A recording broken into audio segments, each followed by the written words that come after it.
जय हिंद दोस्तों, मैं वीर एक बार फिर से स्वागत करता हूं आप सभी का आपके अपने यूट्यूब चैनल वीर सर जीएस वाले में।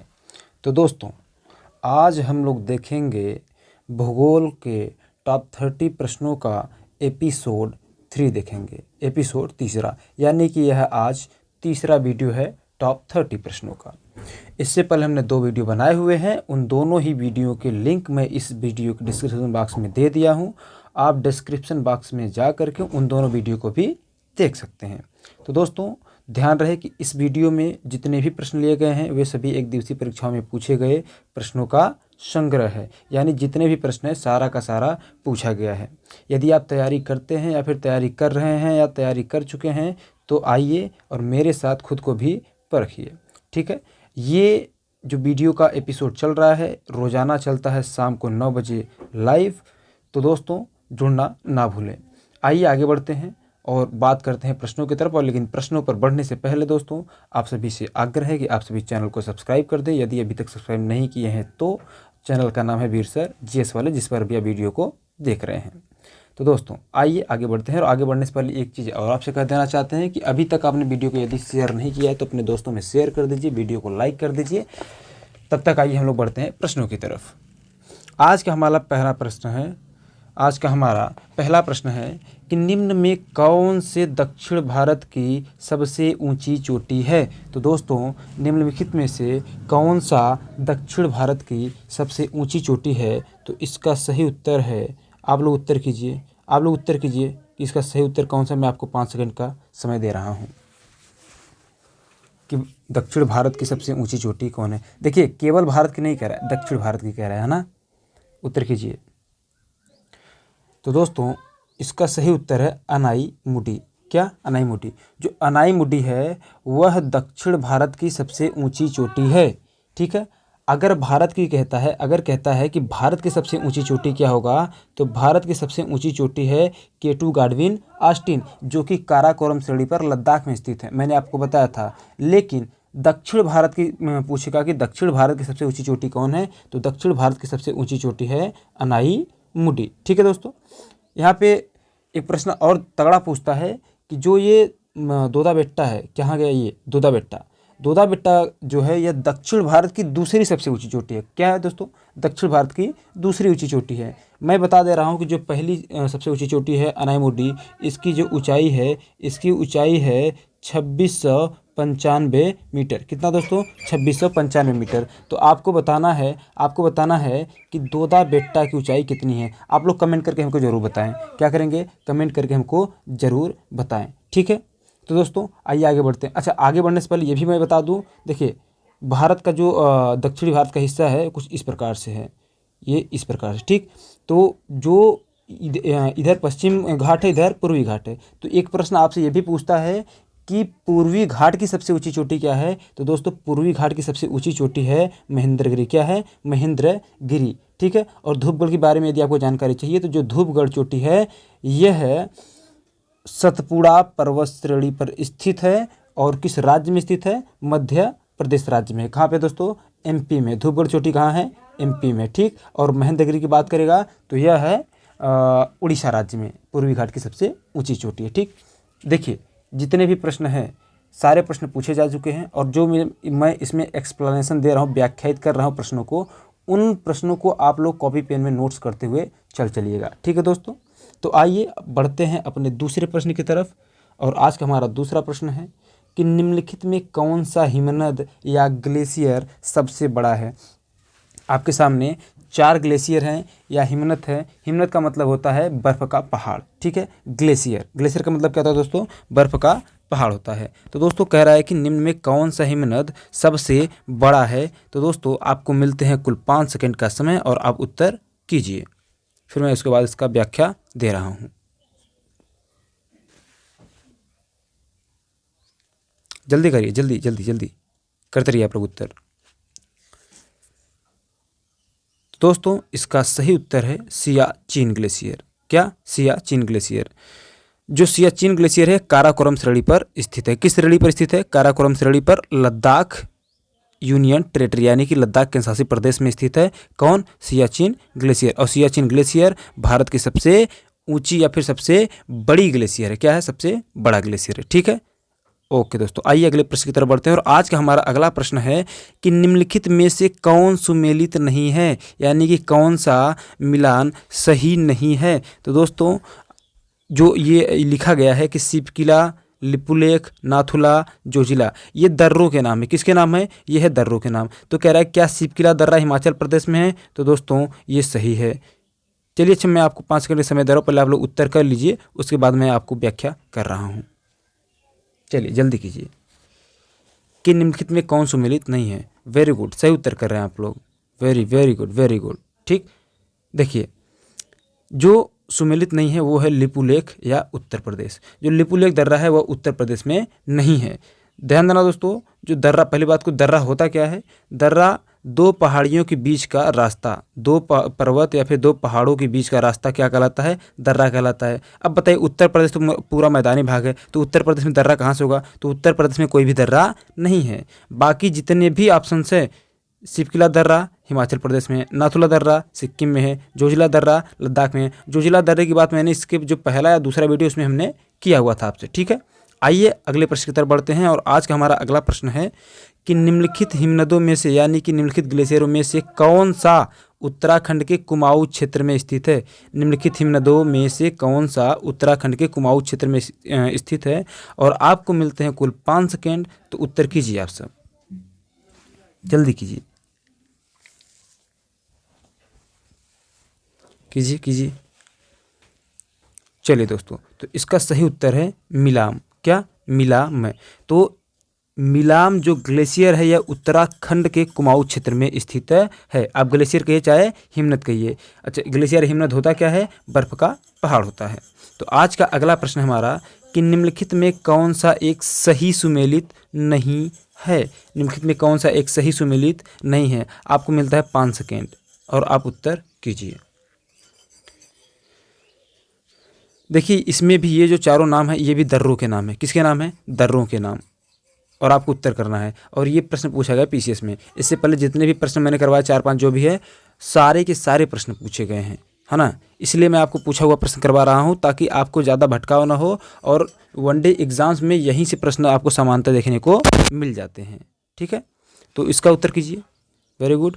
तो दोस्तों इसका सही उत्तर होगा सेला और उत्तराखंड। यानी कि ये वाला जो ऑप्शन है ये सही नहीं है, ये सही नहीं है। बाकी सभी ऑप्शन सही है। चांगला दर्रा कहाँ है? लद्दाख में। रोहतांग दर्रा कहाँ है? हिमाचल प्रदेश में। बोमडिला दर्रा कहाँ है? अरुणाचल प्रदेश में। बाकी तीनों सही है दोस्तों। ये जो चौथा ऑप्शन था ये गलत है। ठीक है, आइए अगले प्रश्न की तरफ बढ़ते हैं। और आज का हमारा अगला प्रश्न है कि निम्नलिखित में से कौन सा एक कर्नाटक, केरल एवं तमिलनाडु राज्यों के मिलन स्थान पर स्थित है?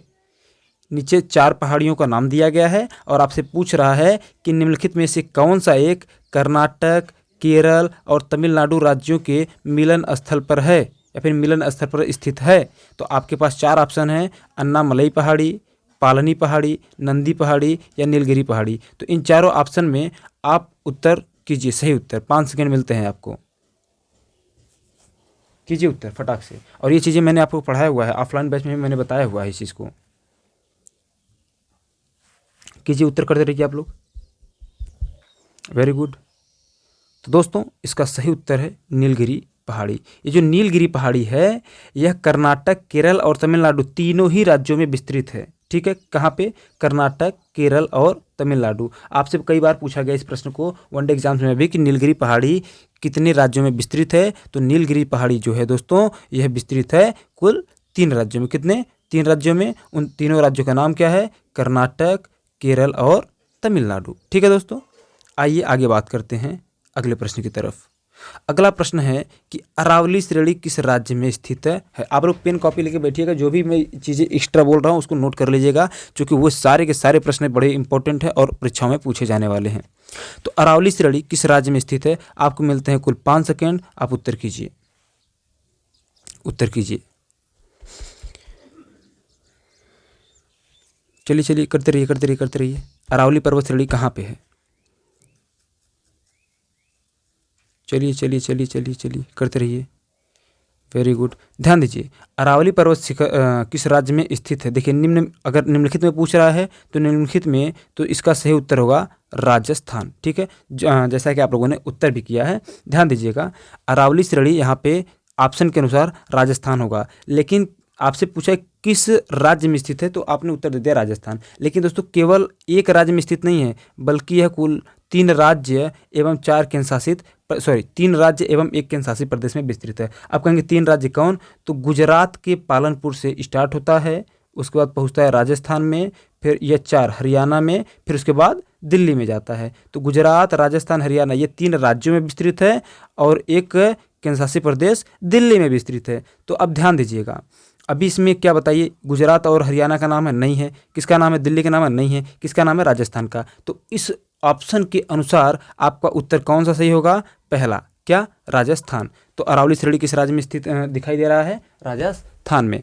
अच्छा, यहाँ से एक महत्वपूर्ण प्रश्न ये भी बनता है कि अरावली पर्वत श्रेणी के सर्वोच्च शिखर का नाम क्या है? तो उसका नाम है गुरु शिखर। क्या नाम है दोस्तों? गुरु शिखर नाम है। ठीक है, वेरी गुड। आइए आगे बढ़ते हैं। अच्छा, ये जो गुरु शिखर, ध्यान दीजिएगा, गुरु शिखर, इसकी ऊंचाई कितनी है? मुझे आप लोग कमेंट करके बताइए कि गुरु शिखर चोटी की जो ऊंचाई है कितनी है। इसको वनडे एग्जाम, पुलिस और एसएससी में कई बार पूछा गया ऊंचाई को केवल, कि जो अरावली पर्वत श्रेणी की सबसे ऊंची शिखर है गुरु शिखर, उसकी ऊंचाई कितनी है। तो उसको आप लोग कमेंट करके जरूर बताएं। ठीक है, और हाँ, अरावली पर्वत श्रेणी की अगर पूछता है कि सर्वाधिक लंबाई किस राज्य में है, तो सर्वाधिक लंबाई राजस्थान में है, इसीलिए यहाँ पर केवल राजस्थान को दिया था। ठीक है, वेरी गुड। आइए अगले प्रश्न की तरफ बढ़ते हैं और आज का हमारा अगला प्रश्न है कि देश के निम्नांकित में से कौन सा भाग या फिर कौन सा भौगोलिक क्षेत्र सबसे प्राचीन है, यानी कि सबसे पुराना है। निम्नलिखित में से कौन सा भौगोलिक क्षेत्र सबसे पुराना है? तो दोस्तों आपको मिलते हैं 5 सेकेंड और आप उत्तर कीजिए कि इन चारों ही ऑप्शन में कौन सा भाग सबसे पुराना है। हिमालय का पर्वतीय क्षेत्र, या उत्तर भारत का विशाल मैदान, या प्रायद्वीपीय पठार, या पूर्वी तटीय मैदान। 5 सेकेंड है आपके पास, बताइए। उत्तर कीजिए दोस्तों, उत्तर कीजिए फटाफट। चलिए दोस्तों, तो इसका सही उत्तर है प्रायद्वीपीय भारत का पठार, या भारतीय प्रायद्वीपीय पठार। तो इसका सबसे पुराना भाग कौन है? भारत का अगर सबसे पुराना भाग पूछता है कि भाई भारत का सबसे पुराना भाग कौन है, अगर पर्वत श्रेणी पूछता है तो अरावली हो जाता है, लेकिन अरावली के अलावा और अन्य यहाँ पर पर्वत श्रेणियों या फिर भौगोलिक क्षेत्रों की बात कर रहा है, तो सबसे पुराना भौगोलिक क्षेत्र है भारतीय प्रायद्वीपीय पठार। ठीक है, वेरी गुड। अच्छा, भारत को जो दक्षिणी हिस्सा है, जिसको दक्षिण का पठार कहना चाहिए, हम उसको प्रायद्वीपीय पठार इसलिए कहते हैं क्योंकि भारत का जो दक्षिणी हिस्सा है 3 तरफ जल से घिरा हुआ है, और ऐसा भूभाग, महाद्वीप का ऐसा भूभाग जो 3 तरफ जल से घिरा हुआ होता है, उसको हम लोग क्या नाम देते हैं दोस्तों? उसको हम लोग नाम देते हैं प्रायद्वीप। क्या नाम देते हैं? प्रायद्वीप नाम देते हैं। आइए आज का हमारा अगला प्रश्न है। अगला प्रश्न है हमारा कि हिमालय के किस भाग पर करेवा भू आकृति पाए जाते हैं? हिमालय के किस भाग पर करेवा भू आकृति पाए जाते हैं? तो आपके सामने 4 ऑप्शन हैं। चारों ऑप्शन के लिए मैं आपको 5 सेकंड का समय दे रहा हूं। अब उत्तर कीजिए। पहला ऑप्शन है उत्तरी पूर्वी हिमालय, या दूसरा ऑप्शन है पूर्वी हिमालय पर, या तीसरा ऑप्शन है हिमाचल या उत्तराखंड हिमालय पर, या चौथा ऑप्शन है कश्मीर हिमालय पर। इन्हीं चारों ऑप्शन में से कोई एक है दोस्तों, तो आप उत्तर कीजिए। चलिए कीजिए।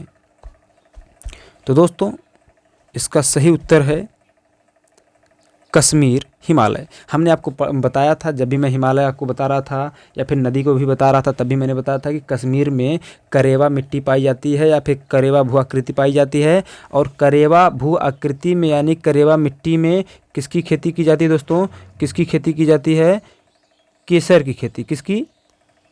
केसर की खेती की जाती है। ठीक है, वेरी गुड। आइए अगले प्रश्न की तरफ बढ़ते हैं और आज का हमारा अगला प्रश्न है कि भारत में शांत घाटी किस राज्य में स्थित है? ये तो बड़ा तगड़ा प्रश्न है और बहुत बार पूछा गया प्रश्न है। तो आपसे पूछ रहा है कि भारत में शांत घाटी किस राज्य में स्थित है? आपको मिलते हैं कुल 5 सेकंड। इसको तो दन न दे, आप लोग उत्तर करिए, क्योंकि ये प्रश्न एकदम मतलब बहा हुआ है, इतनी बार पूछा गया है कि मतलब क्या ही कहा जाए, है ना। तो उत्तर कीजिए फटाफट आप लोग। चलिए। Very good. ध्यान दीजिए, जो केरल में शांत घाटी है, भारत में जो शांत घाटी है वह किस राज्य में है? केरल राज्य में है। और केरल राज्य में जो शांत घाटी है इसको साइलेंट वैली भी कहते हैं। क्या कहते हैं? साइलेंट वैली भी कहते हैं। ठीक है, किसको?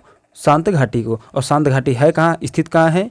केरल में। अगर पूछे किस पहाड़ी पर स्थित है, तो नीलगिरी पहाड़ी पर स्थित है। ठीक है दोस्तों, वेरी गुड। आइए आगे बात करते हैं अगले प्रश्न की तरफ। और आज का हमारा अगला प्रश्न है कि चेरापूंजी स्थित है। बताइए, चेरापूंजी स्थित है। देखिए, आपको मिलते हैं 5 सेकंड और आपको 5 सेकंड के अंदर उत्तर देना है। जो चेरापूंजी स्थित है, कहाँ स्थित है? नागा पहाड़िया पर, या फिर यहाँ नाग नहीं होगा, नागा पहाड़ी होगा, गारो पहाड़ियों पर, या खासी पहाड़ियों पर, या मिकिर पहाड़ियों पर, है ना। तो आपके सामने 4 ऑप्शन है कि चेरापूंजी किस पहाड़ी के पास स्थित है, यही आपको उत्तर करना है। तो आपको मिलते कुल 5 सेकंड। 5 सेकंड लगभग आपका बीत चुका है, तो इसका उत्तर आप लोग बताएं। तो दोस्तों, इसका सही उत्तर है खासी पहाड़ी। क्या? खासी पहाड़ी। ध्यान दीजिएगा, चेरापूंजी पहली बात तो है किस राज्य में? तो चेरापूंजी है मेघालय में। कहाँ है? मेघालय में है। ठीक है, चेरापूंजी है मेघालय में। और मेघालय में ही 3 प्रमुख पहाड़ियाँ हैं, गारो, खासी और जयंतिया की पहाड़ियाँ। और ये जो गारो, खासी, जयंतिया की पहाड़ियाँ हैं मेघालय में, यहाँ पर सर्वाधिक वर्षा होता है। दुनिया में सर्वाधिक वर्षा वाला स्थान किस राज्य में है? मेघालय राज्य में है। और मेघालय राज्य में किस पहाड़ी के पास है? तो गारो, खासी, जयंतिया के पास है। अच्छा, इन तीनों पहाड़ियों में भी सबसे ज़्यादा किसके पास होता है? खासी पहाड़ी के पास होता है। और खासी पहाड़ी के पास कौन सा सिटी या फिर कौन सा जिला स्थित है? ध्यान रखिएगा, वहाँ पर एक चेरापूंजी नामक स्थान है। देखिए, यहाँ पे 2 नाम आते हैं। एक तो आता है मासिन राम। क्या आता है? एक आता है मासिन राम। तो दुनिया में सर्वाधिक वर्षा वाला स्थान मासिन राम है। क्या है? मासिन राम। लेकिन अगर उत्तर में मासिन राम नहीं रहता है तो सही उत्तर कौन हो जाता है? सही उत्तर हो जाता है आपका चेरापूंजी। क्या होता है? चेरापूंजी हो जाता है। ठीक है दोस्तों, तो चेरापूंजी किस पहाड़ी के पास स्थित है? खासी पहाड़ी के पास स्थित है। ठीक है, वेरी गुड। आइए अगले प्रश्न की तरफ बढ़ते हैं। और आज का हमारा अगला प्रश्न है कि निम्नलिखित में से जो सिंधु नदी की सहायक नदी है वह कौन सी नदी है? यानी कि यहाँ पे आपको 4 नदियाँ दी गई हैं और आपसे पूछा जा रहा है कि सिंधु नदी की सहायक नदी कौन है, उसका नाम आपको बताना है। तो जल्दी बताइए, आपको मिलते हैं कुल 5 सेकंड का समय। तो बताइए दोस्तों। सॉरी दोस्तों, ध्यान रखिएगा, प्रश्न होना चाहिए कि निम्नलिखित में से जो सिंधु नदी की सहायक नदी नहीं है वह है ना। यानी कि आपको यहाँ पे कौन सी नदी है जो सहायक नदी नहीं है, अर्थात इसमें इन चारों नदियों में 3 नदियाँ ऐसी हैं जो सिंधु की सहायक नदी है और एक नदी ऐसा है जो सिंधु की सहायक नदी नहीं है। तो जो सिंधु की सहायक नदी नहीं है आपको वही चूज करना है, वही चुनना है। यहाँ पे प्रश्न थोड़ा सा यहाँ पे नहीं शब्द नहीं लिख पाया है। ठीक है, तो आपको मैं बोल दे रहा हूँ कि इन चारों नदियों में कौन सी नदी है जो सिंधु की सहायक नदी नहीं है। अब आपको मिलते हैं 5 सेकंड और आप उत्तर कीजिए। तो दोस्तों, इसका सही उत्तर है कोसी। क्या? कोसी नदी। ध्यान रखिएगा, कोसी गंगा की सहायक नदी है ना, जो कि बिहार में आखिर मिलती है, गंडक, कोसी। तो ध्यान रखिए, अभी जो यहाँ पे 3 अन्य हैं, श्योक नदी, झेलम नदी और चिनाब नदी। यहाँ चुनाव नहीं रहेगा, चिनाव रहेगा। क्या रहेगा दोस्तों? चिनाब नदी रहेगा। तो श्योक, झेलम और चिनाब, ये तीनों तो सिंधु की सहायक नदी हैं, लेकिन जो कोसी नदी है ये सिंधु की सहायक नदी नहीं है। ठीक है, ये किसकी सहायक नदी है? ये गंगा की सहायक नदी है। एक बात ध्यान रखिएगा, जो सिंधु की सहायक नदियां हैं मुख्य रूप से 5 सहायक नदियां हैं। कितनी? मुख्य रूप से 5 सहायक नदियां हैं। उन 5 को मैं नाम ले रहा हूँ। झेलम, चिनाब, रावी, ब्यास और सतलज, ये 5 सहायक नदियाँ हैं किसकी? सिंधु नदी की। और इन 5 नदियों को संयुक्त रूप से हम क्या कहते हैं? पंचनद नदियाँ कहते हैं। लेकिन जो श्योक नदी है, श्योक नदी ऊपर से आकर के मिलती है ना। श्योक नदी दाहिने तरफ से आकर के मिलती है सिंधु नदी में। और जिसका नाम लिया मैंने, झेलम, चिनाब, रावी, ब्यास और सतलज, ये 5 नदियाँ सिंधु नदी में बाएं तरफ से मिलती हैं, जबकि श्योक नदी ऊपर यानी दाहिने तरफ से मिलती है। तो श्योक, झेलम और चिनाब ये तीनों तो सिंधु की सहायक नदी है, लेकिन कोसी नदी नहीं है। ठीक है, वेरी गुड। आइए अगले प्रश्न की तरफ बढ़ते हैं। और आज का हमारा अगला प्रश्न है कि निम्न में कौन सी नदी अमरकंटक पठार से नहीं निकलती है? निम्नलिखित में से कौन सी नदी है जो अमरकंटक पठार से नहीं निकलती है? नहीं निकलती है। ध्यान दीजिएगा, यहाँ पे आपके पास 4 ऑप्शन है। देखिए, ये जो प्रश्न है ये भी पूछा गया है और पीसीएस में पूछा गया है, इसीलिए मैंने इसको यहाँ पे शामिल किया हुआ है। यहाँ पे मैं एक चीज़ आपको फैक्ट बताऊँगा, फिलहाल आप उत्तर कीजिए और मैं आपको देता हूँ 5 सेकंड का समय। अमरकंटक पठार से नहीं निकलती है। तो दोस्तों ध्यान रखिएगा, यहाँ पे इसका सही उत्तर होगा गोदावरी। गोदावरी जो है अमरकंटक पठार से नहीं निकलती है। और बाकी जो 3 नदियाँ हैं, नर्मदा और सोन, ये तो अमरकंटक से निकलती है। और महानदी भी अमरकंटक का एक हिस्सा है, जिसको हम लोग कहते हैं सिहोवा भूमि। क्या नाम देते हैं? सिहोवा भूमि। सिहोवा भूमि। तो अमरकंटक पठार का ही एक हिस्सा है सिहोवा भूमि, जहाँ से निकलता है क्या, जहाँ से निकलता है महानदी। बाकी अमरकंटक पठार से अगर बात किया जाए तो वहाँ से यही दो प्रमुख नदियाँ निकलती हैं, कौन कौन सी, नर्मदा और सोन नदियाँ। बाकी महानदी जो है अमरकंटक पठार का ही एक हिस्सा है सिहोवा भूमि, ठीक है, वहाँ से निकलती है महानदी। ठीक है दोस्तों, वेरी गुड। आइए अगले प्रश्न की तरफ बढ़ते हैं।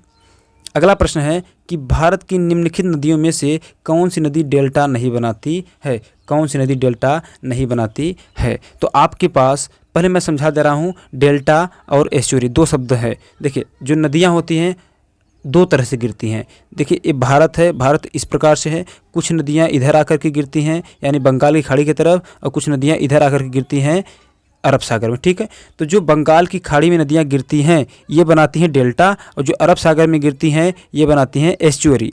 देखिए डेल्टा क्या होता है, डेल्टा का मतलब ये होता है कि जब नदी गिरती है तो बंगाल की खाड़ी में गिरने से पहले ढेर सारे भागों में विभक्त हो जाती है। ठीक है, विभक्त होकर गिरती है तो कहते हैं कि नदी क्या कर रही है, डेल्टा बना रही है। लेकिन जो अरब सागर नदियाँ गिरती है वो आती हैं और एकदम डायरेक्ट गिर जाती हैं, है ना, आती हैं और एकदम डायरेक्ट गिर जाती हैं, इसको कहते हैं कि नदी एस्चुअरी का निर्माण कर रही है। समझ पा रहे हैं आप।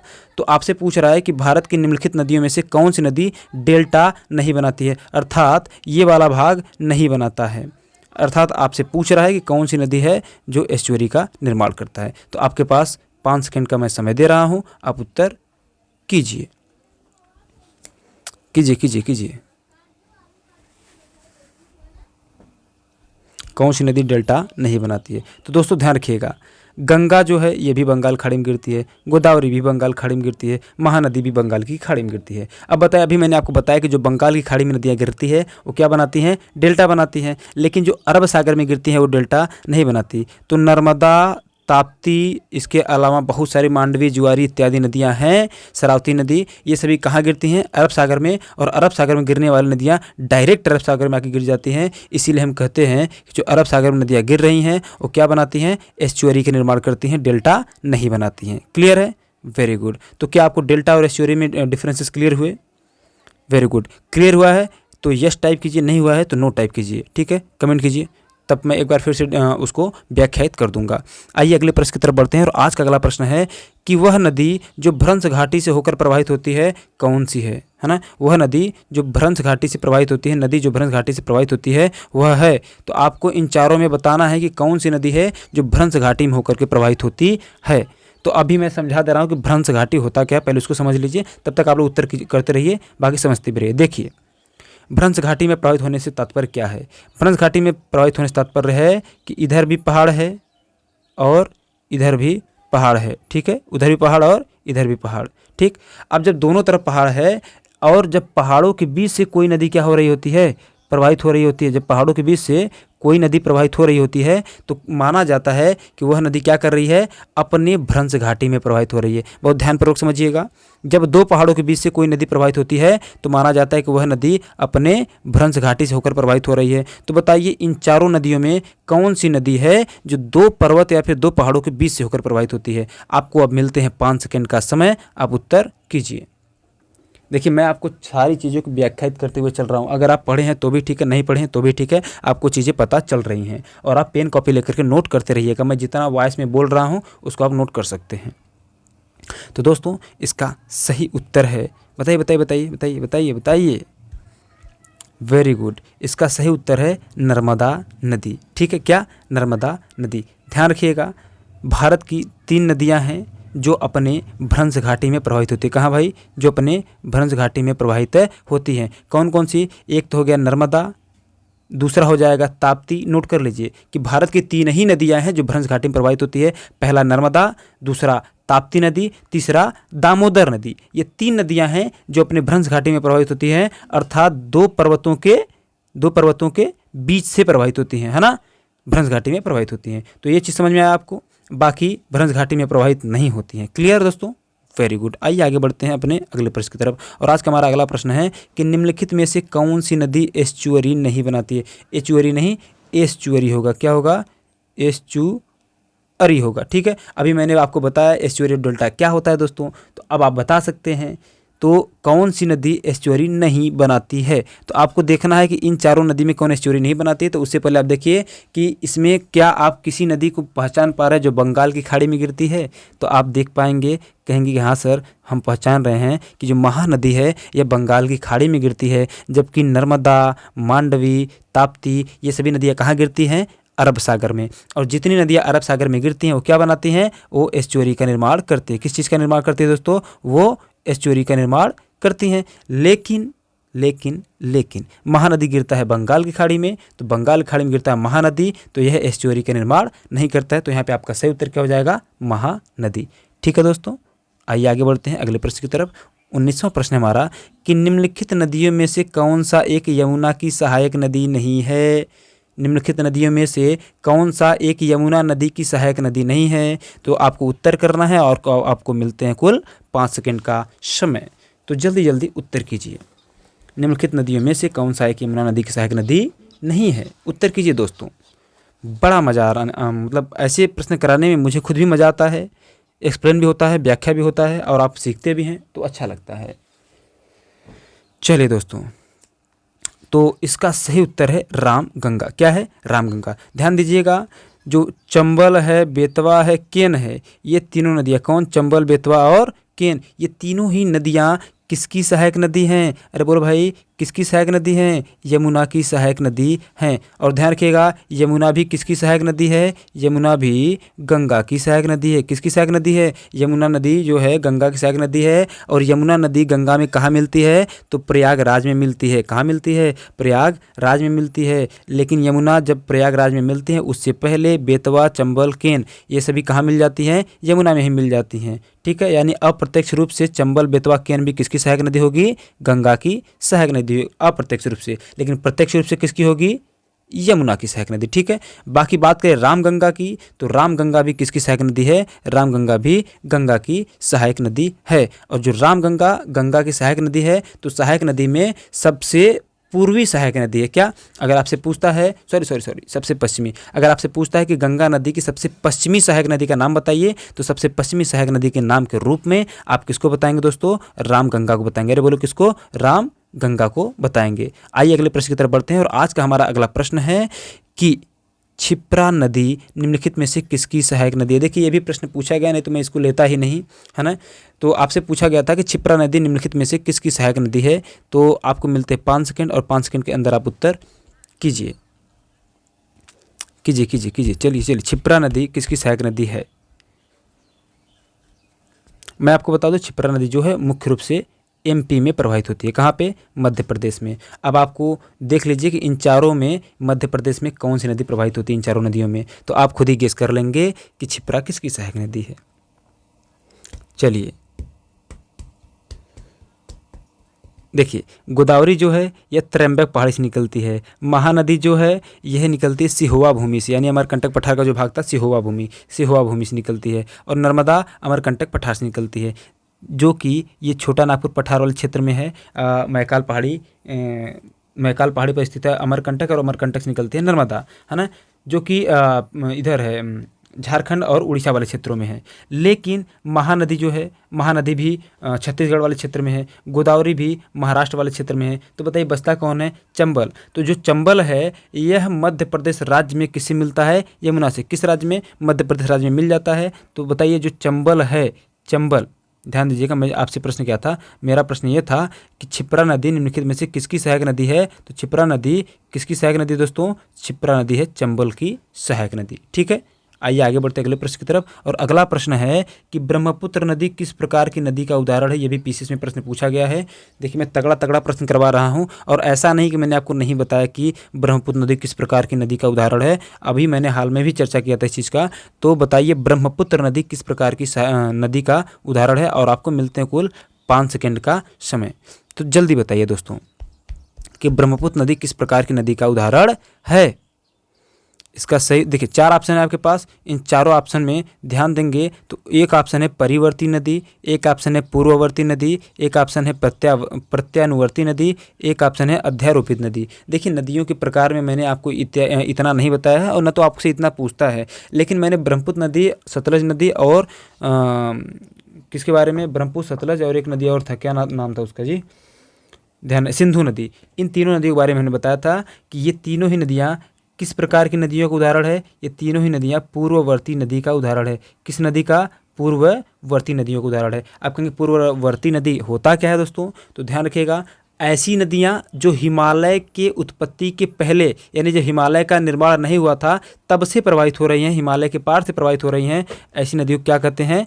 पूर्ववर्ती नदी कहते हैं। और ऐसी नदियाँ मुख्य रूप से तीन हैं, सिंधु, सतलज और ब्रह्मपुत्र। ठीक है दोस्तों, वेरी गुड। आइए अगले प्रश्न की तरफ बढ़ते हैं और आज का हमारा अगला प्रश्न है कि भागीरथी निकलती है, भागीरथी नदी निकलती है। आपके समक्ष है चार उत्तर, चार ऑप्शन, गोमुख से या गंगोत्री से या तपोवन से या विष्णुप्रयाग से। भागीरथी कहाँ से निकलती है भागीरथी नदी?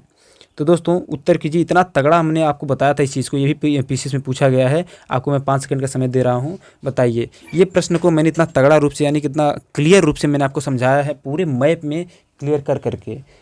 तो अगर आप नहीं बता पाएंगे तो भाई थोड़ा सा हमारे लिए डिसपॉइंट होगा, मैं थोड़ा सा निराश होऊंगा अगर आप नहीं बता पाते इस प्रश्न को, तो है ना, क्योंकि तगड़ा प्रश्न है, हमेशा पूछा जाता है। चलिए दोस्तों, वेरी गुड, आप लोग उत्तर कर रहे हैं। इसका सही उत्तर होगा गंगोत्री। अब आप कहेंगे भागीरथी नदी गंगोत्री से कहाँ निकलेगा? गंगोत्री से तो निकलता है गंगा नदी। तो दोस्तों बहुत ध्यान से समझिएगा, एक हिमानी होती है सतोपंथ हिमानी, और सतोपंथ हिमानी से निकलती है धौली गंगा, विष्णु गंगा, और ये मिलती है विष्णु प्रयाग में। उसके बाद हो जाती है अलकनंदा, फिर अलकनंदा बढ़ती रहती है, ढेर सारी नदियाँ, नंद नदी, पिंडार नदी, हाँ ढेर सारी प्रकार की नदियाँ इसमें, महान सॉरी क्या बोलते हैं इसको जी, महानंदा, इस प्रकार से ढेर सारी नदियाँ आकर इसमें मिलती रहती हैं और ये अलकनंदा के रूप में ही आगे बढ़ती रहती है। फिर यहाँ पे एक ग्लेशियर है जिसका नाम है गंगोत्री। इस ग्लेशियर से एक नदी निकलती है जिसका नाम है भागीरथी। क्या नाम है? भागीरथी। अब ये जो अलकनंदा है आकर के भागीरथी में मिल जाती है, और देखिए अलकनंदा भागीरथी में मिलती है, न कि भागीरथी अलकनंदा में। चूँकि भागीरथी एक ही धारा है और यहाँ बहुत सारी धाराएँ मिलते हुए आ रही हैं, तो माना जाता है कि मुख्य जो गंगा नदी की मुख्य धारा है वो क्या है? भागीरथी है। अब भागीरथी में जब अलकनंदा मिलती है तो इसकी संयुक्त धारा को आगे किस नाम से जाना जाता है? गंगा नदी के नाम से। किस नाम से? गंगा नदी के नाम से। जो चूंकि गंगोत्री ग्लेशियर से भागीरथी निकल रही है गंगा की मुख्य धारा के रूप में, इसीलिए माना जाता है कि गंगा नदी किस ग्लेशियर से निकलती है? गंगोत्री ग्लेशियर से निकलती है। ठीक है, तो भागीरथी कहाँ से निकलती है दोस्तों? गंगोत्री ग्लेशियर से। ठीक है, वेरी गुड। और ग्लेशियर हिमनद क्या होता है? बर्फ का पहाड़, मैंने आपको समझाया।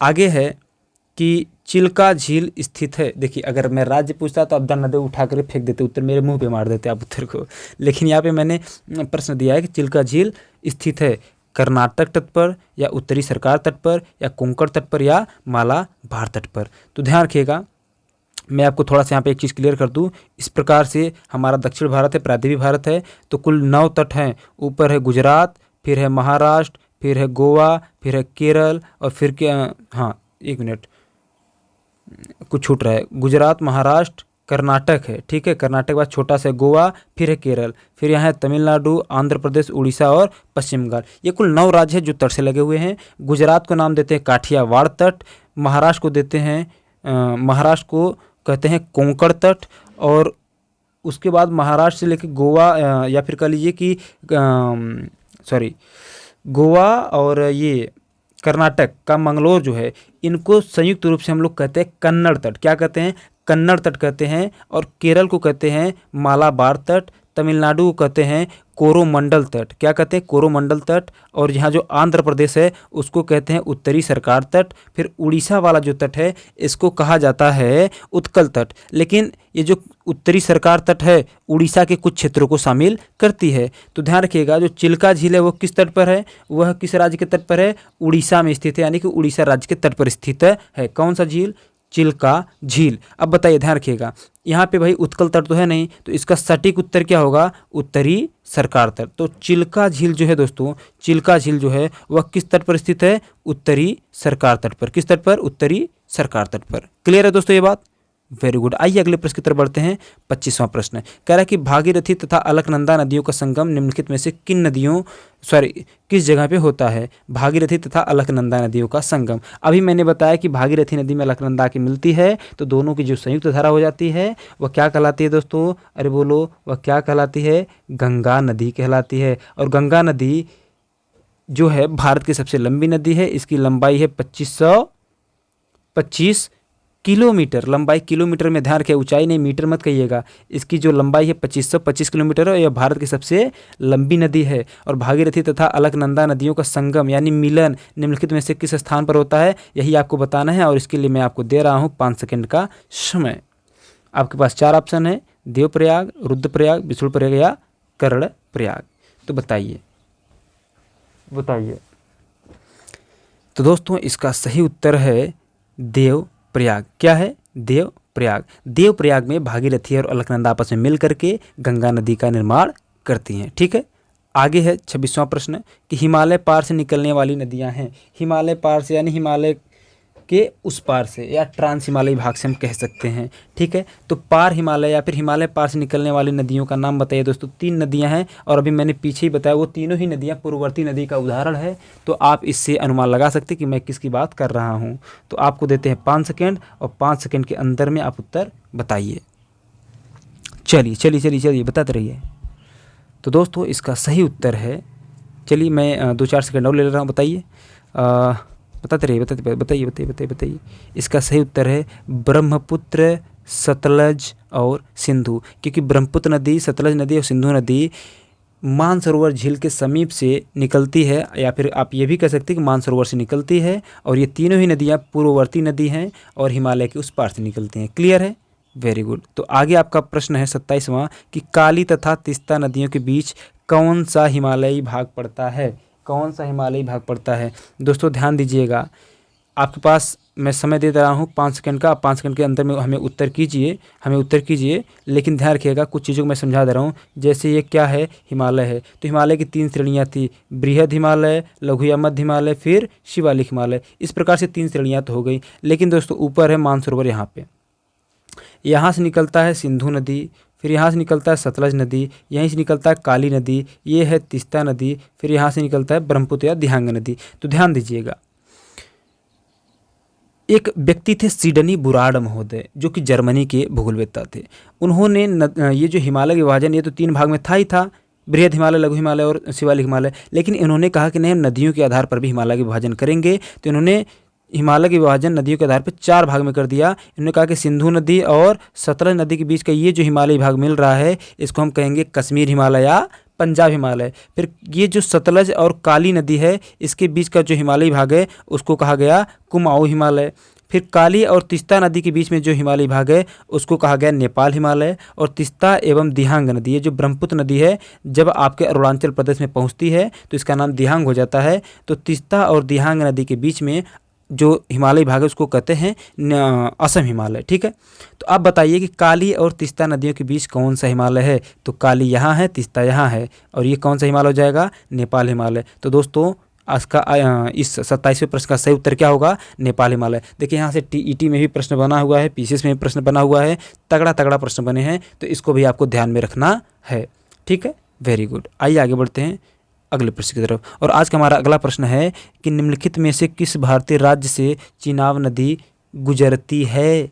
आपके पास 4 ऑप्शन है और मैं आपको दे रहा हूँ 5 सेकेंड। ऑप्शन तो 4 है लेकिन सेकंड में दे रहा हूँ 5। बताइए, फटाफट बताइए कि किस भारतीय राज्य से चिनाब नदी गुजरती है। और चिनाब नदी किसकी सहायक नदी है? सिंधु की सहायक नदी है। तो बताइए किस राज्य से गुजरती है, पहले ये बताइए आप। 4 ऑप्शन है आपके पास। तो दोस्तों इसका सही उत्तर है जम्मू एंड कश्मीर। देखिए चिनाब नदी पर कुछ बांध भी बनाए गए हैं। ठीक है, कौन कौन से बांध बनाए गए हैं मैं आपसे जानना चाहूँगा कमेंट के माध्यम से, और बहुत ही इंपॉर्टेंट है। ठीक है, पीईटी परीक्षा में भी यहाँ से पूछा गया है कि चिनाब नदी पर कौन कौन सी बांध परियोजनाएं थी। उनमें से एक परियोजना के बारे में आपसे पीईटी परीक्षा में पूछा गया था, पेट में। ठीक है, तो चिनाब नदी किस राज्य में गुजरती है? जम्मू कश्मीर राज्य से होकर के गुजरती है। ठीक है, वेरी गुड। आइए अगला प्रश्न है 29वां, और 29वां प्रश्न कहता है कि निम्नलिखित में कौन सी नदी अरब सागर में गिरती है? अरे भाई जरा हमको बताइए।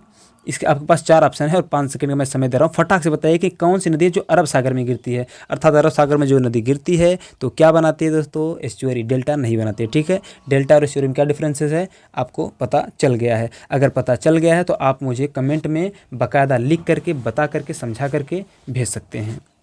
तो दोस्तों इसका सही उत्तर है माही नदी। क्या? माही नदी। ठीक है, वेरी गुड। एक बात ध्यान रखिएगा, माही नदी का नाम आया है, तो मैं आपको बता दे रहा हूँ यहीं पर।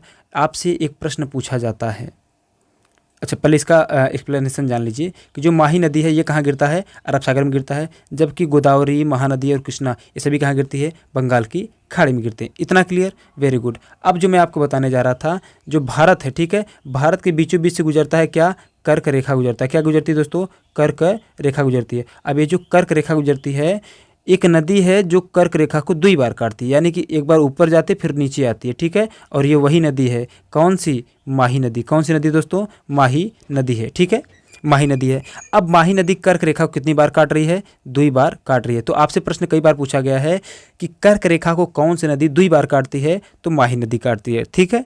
लेकिन कर्क रेखा के अलावा 2 और महत्वपूर्ण नदियां हैं, विषुवत रेखा और मकर रेखा। अगर आपसे कभी पूछ ले, हालांकि ये दुनिया के अन्य हिस्से में है, पूछ ले कि विषुवत रेखा को कौन सी नदी 2 बार काटती है, तो विषुवत रेखा को 2 बार काटने वाली नदी का नाम है कांगो नदी। क्या नाम है, कांगो नदी, ठीक है। और अगर मकर रेखा की बात करें कि मकर रेखा को कौन सी नदी 2 बार काटती है, तो मकर रेखा को काटने वाली 2 बार काटने वाली नदी का नाम है लिम्पोपो। क्या है, लिम्पोपो, ठीक है। अगला प्रश्न है हमारा 30वां, और 30वां कह रहा है कि बड़ा सिंपल सा प्रश्न है, इसको परीक्षा में पूछा भी गया था कि जोग प्रपात किस नदी से संबंधित है, या फिर जोग प्रपात किस नदी पर स्थित है। तो जो जोग प्रपात है या किस नदी पर स्थित है, आपके पास 4 ऑप्शन है। आपको उत्तर करने के लिए मैं 5 सेकंड दे रहा हूँ, जरा उत्तर करके हमें बताएं। अंतिम प्रश्न है, तो बताएं, जरूर बताएं। चलिए दोस्तों, वेरी गुड, इसका सही उत्तर है शरावती नदी, कर्नाटक में है। अच्छा, राज्य पूछे तो राज्य भी याद रखिएगा, कर्नाटक में। अभी कर्नाटक में हाल ही में चुनाव हुआ था, विधानसभा चुनाव, और आज कर्नाटक में जो विधानसभा चुनाव हुआ था उसका शपथ ग्रहण है, ठीक है। तो आपको ये बताना है कि शपथ ग्रहण के दौरान आज कर्नाटक में कांग्रेस की सरकार बनी है, तो जो कांग्रेस सरकार बनी है तो उसमें सीएम के पद पर कौन नियुक्त हुआ है। आज अभी शपथ समारोह था, तो शपथ समारोह में शपथ लिया गया है। तो आपको ये 2 चीज़ें बताना है कि सीएम कौन बना और डिप्टी सीएम कौन बना। दोनों का ऑप्शन, दोनों को कमेंट करके हमको जरूर बताएं। तो ध्यान रखिएगा, जो शरावती नदी है, शरावती नदी पर ही जोग प्रपात स्थित है, और शरावती नदी प्रवाहित कहाँ होती है, कर्नाटक राज्य में प्रवाहित होती है, ठीक है दोस्तों। तो ये हो गया आज का हमारा 30 प्रश्न। और आगे ध्यान रखिएगा, ये बैच जो चल रहा है इसका नाम हमने रखा है ऑल इन वन बैच, यानी सभी परीक्षाओं का, जो सभी एक दिवसीय परीक्षाएं हैं उनमें जो प्रश्न पूछे जाते हैं उसका निचोड़ है। इसमें आपको मिलेंगे जीएस के टॉप 30 प्रश्न, और कब मिलेंगे, प्रत्येक दिन शाम को 9 बजे लाइव मिलेंगे। और चैनल का नाम है वीर सर जीएस वाले। तो दोस्तों, अपने सभी दोस्तों में शेयर कर दीजिए, और जब आप शुरुआत में आया करिए तो शेयर कर दिया करिए पहले, ताकि वो लोग भी आपसे जुड़ जाएं और वो लोग भी इसका फ़ायदा उठा सकें, ठीक है दोस्तों। तो मिलते हैं हम आपसे कल, और आज के लिए चाहते हैं आपसे इजाज़त। वीडियो देखने के लिए आपका बहुत बहुत धन्यवाद।